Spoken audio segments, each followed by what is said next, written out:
What's up, guys? This is Roro, episode 3 of Pin to Submission.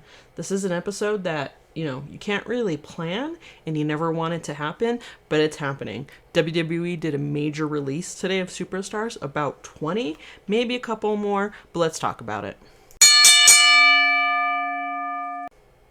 So excuse me if I keep looking down at my phone because it's an extensive list of wrestlers. I'll show all of them here in a moment. A couple tweets from different people. I'll list them coming down. But there's I would say about 20 wrestlers that got released today. It's the first set of releases since the Triple H era has taken over. Triple H has taken over. Can't necessarily say he's taken over now because, yeah, he's a head of creative, but, we have the Endeavor deal. But still, it's the first release since Triple H's takeover, and some of them were people he brought back. I'm kind of shocked. So, quick list, and if I may miss some because it's kind of just a chaotic day, but we'll discuss the shocking ones. So first of all, we had kind of the main roster releases this morning, and then this afternoon we had NXT and developmental releases.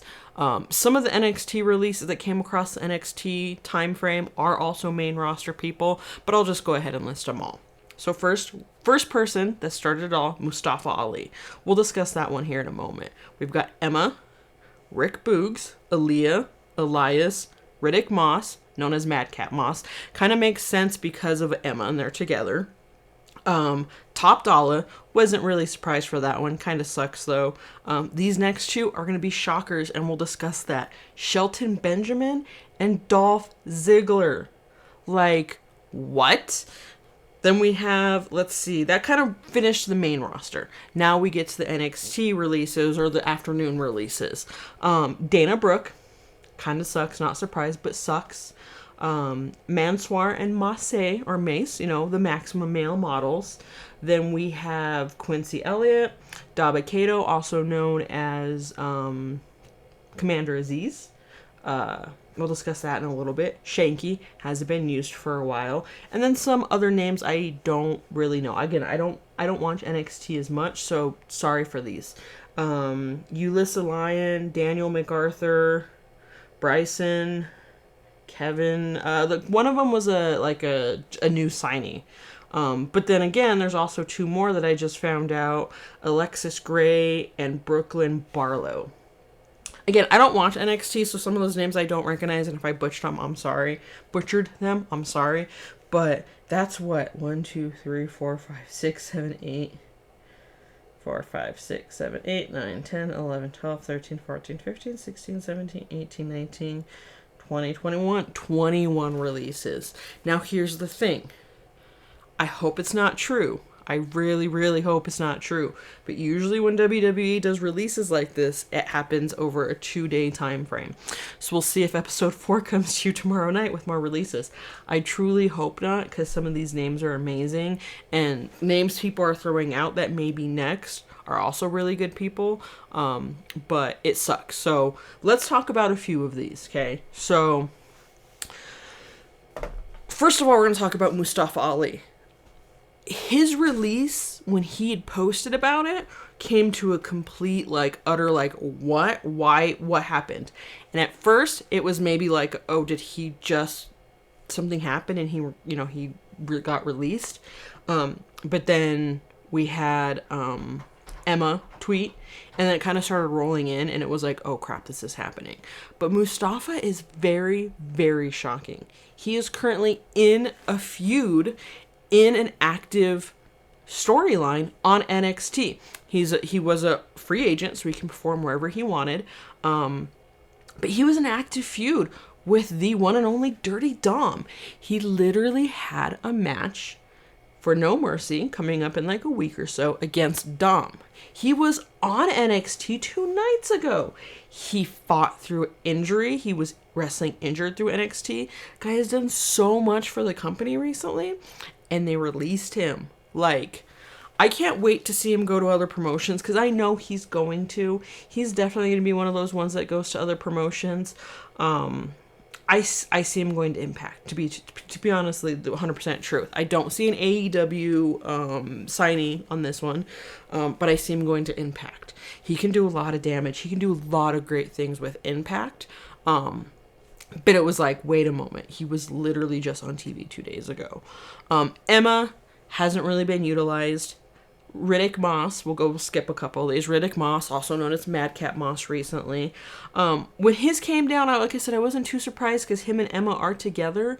But he had so much potential. Paul Heyman literally was talking recently about how there's so much potential in Riddick Moss that he can be a main player, and he had Paul Heyman backing him. He even wrestled like 2 weeks ago, in a dark match. So it's not like they weren't utilizing him. They were still wrestling him in dark matches. So that one's a shocker. Rick Boogs came back. Well, he's been injured. He was injured for a good while. Then he just came back, but they haven't been utilizing him. Same with Elias. Like Rick Boogs and Elias came back, and they really didn't utilize him. What cracks me up about Elias's post, not necessarily the release, is he did this post. I'll post it here in a moment. But he did a post talking about his time with WWE, kind of like a goodbye to everybody. But he literally from doing this to playing my own brother Elias, literally admitting he was Elias. Now we all knew it. We were joking. Some people were like, "No, he has to be a different person." Everyone's like, "Oh, you owe Kevin Owens an apology. You fought him for it." So that was a funny little tweet. I like that some of these people are seeing the bright side of it. Matt Cordova, whatever his name is. He posted a tweet talking about like, hey, this release can be the worst day of your life or the best day of your life. Use it, because he's been released. He's done his thing on the indies. And so it was a really good thing he posted that. I wasn't too surprised about Top Dollar. I hate to say this because I don't want to be like, oh, I hope so-and-so gets released. Because that's just, you never want to hope someone loses their job. Like, what if you lost your job? You don't want someone hoping you lost your job. But I was really surprised it was only Top Dollar. I thought we were getting all of Hit Row. They haven't utilized any of them. Ashanti, nobody. Now, like I said, hopefully this doesn't last 2 days. But if it does, I have a feeling we might get the rest of Hit Row tomorrow. Now we're going to go to the shockers. Shelton Benjamin and Dolph Ziggler. Both of them have been with WWE in a wrestling career for a long time. Dolph Ziggler's almost going to hit his 20 years.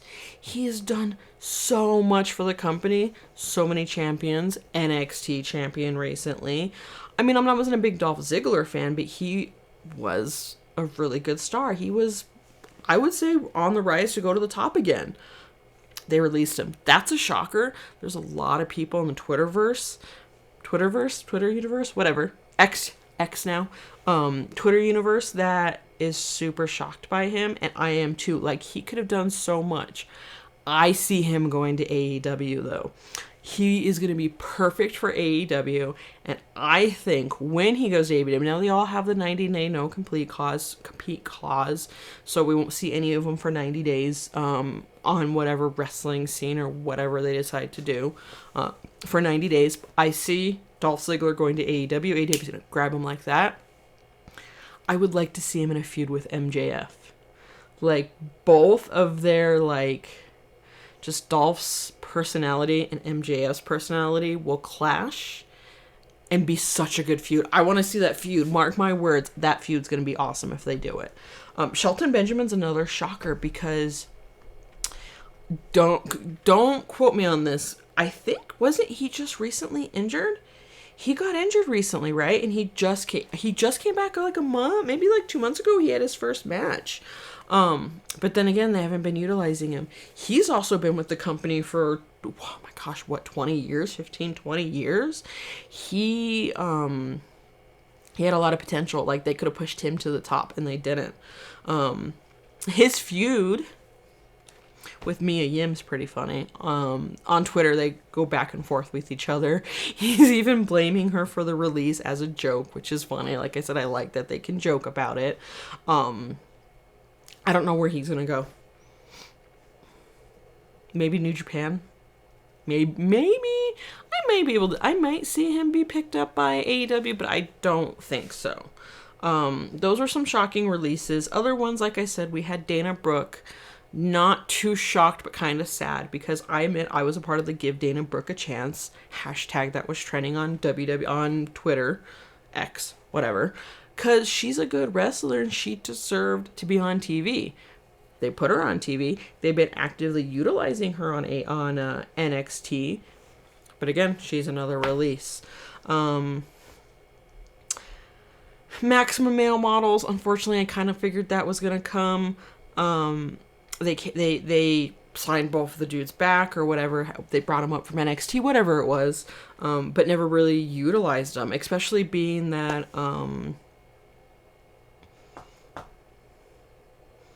gosh, what's her name? She's with the Alpha Academy now. Maxine kind of like abandoned them, and since she abandoned them recently, we haven't seen them on TV. Kind of makes sense on that one. Dabba-Kato and Shanky. Shanky we haven't seen on TV in, gosh, over maybe a year. I want to say it's been a while. And so I was kind of thinking, okay, if there's going to be releases, he'll be next. One thing that I had heard, though, is the rumor, the dirt sheets, that WWE, obviously it's not true now, wasn't going to do releases. They were just going to let wrestlers' contracts expire. We saw that with Lacey Evans recently. Don't get me started on her. I won't even go there. So I figured maybe, okay, if they're going to let wrestlers kind of get to the end of their contract and not renew, I figured Shanky would be one of them. But he got released. Dabba-Kato was on the main roster for a brief while as Commander Aziz. We haven't seen him on the main roster for a while. He went back to NXT as Dabba-Kato. I want to say I saw him wrestling like 2 weeks ago. When did I do my hair? It's been like 2 weeks. So I want to say, yeah, like 2 weeks ago, because his hair was like, when I saw his hair, I thought, oh my gosh, that's what my hair is like. A bunch of, like I said, a bunch of other wrestlers, a bunch of other NXT. My thing with NXT, again, I don't watch NXT actively. I watch it every once in a while. I've been watching it with the Rhea and Dom being on there. Here's what gets me in the heart. It's my gut. It's just gut impact, heart hurting. Have you ever tried out for like the football team, or you were in band and you wanted to be in the top band and you were wherever? You did what you could do to get better at your job. You trained, you worked, you practiced, whatever. You were doing what you can do to be the main person, just to be told you're not good enough and we're cutting you. That's literally what's happening to some of these NXT people. And it sucks because some of them have been on the main roster. Some of them have been around a while, but it still sucks. A lot of these newbies, Alexis Gray, I think she's pretty new. Brooklyn's pretty new. A bunch of them are pretty new. They're trying. They want to be a wrestler. They made it to NXT because, you got the Performance Center, NXT, yada, yada. They get to NXT, they're like, okay, I can do this, let's do this, let's wrestle, to be like, sorry, you're released, you're cut. And again, these people need to figure out what these releases are to them. It could be something good. They can use this, fuel them, become a better wrestler, go to AEW, go to Impact, go to wherever, and just dominate it. Or they can make this their thing and go, okay, whatever, I'm done, and just change their life. I want to pull up the text message again, or the tweet. Matt Cordona, sorry, I said it wrong earlier. I'm going to pull up the tweet, I'm going to read it to you, and I'm going to post it here in a moment. Gosh, it's been such a crazy day. I can't even find it. Here we go. Okay, so to those who were just released, this could be the end of your career or it can be the beginning. Look at yourself in the mirror and decide. I promise you, the work and the money is out there. It's not easy. It's a grind. It's a hustle. It's frustrating, but it also can be incredibly rewarding in many more ways than one. if you work your effing ass off. Everyone is praising him for that tweet because he's gone through it as well. And I think it's true. All these wrestlers, all these people in the performance center, everyone that's starting to get released, they need to figure it out. Now, there's some people, they're saying kind of how the rumor mill people, journalists talking, main roster NXT, we're going to get performance center cuts. So people we don't know, people are training. Someone's saying creative cuts, producer cuts. I don't see that, but we don't know. And like I said, hopefully we won't have another episode 4 second rounds of releases tomorrow, because WWE is known for that. So I just like to say, any of the wrestlers that have been released, if I knew who you were or not, wish all the best of luck to you. I can't wait to see what some of you guys, any of you guys, all of you guys do in other companies. Again, I think Mustafa Ali is going to be Impact bound, and he's going to do a lot there. Dolph Ziggler, I think he's going to be AEW bound. They need to put him in there with MJF.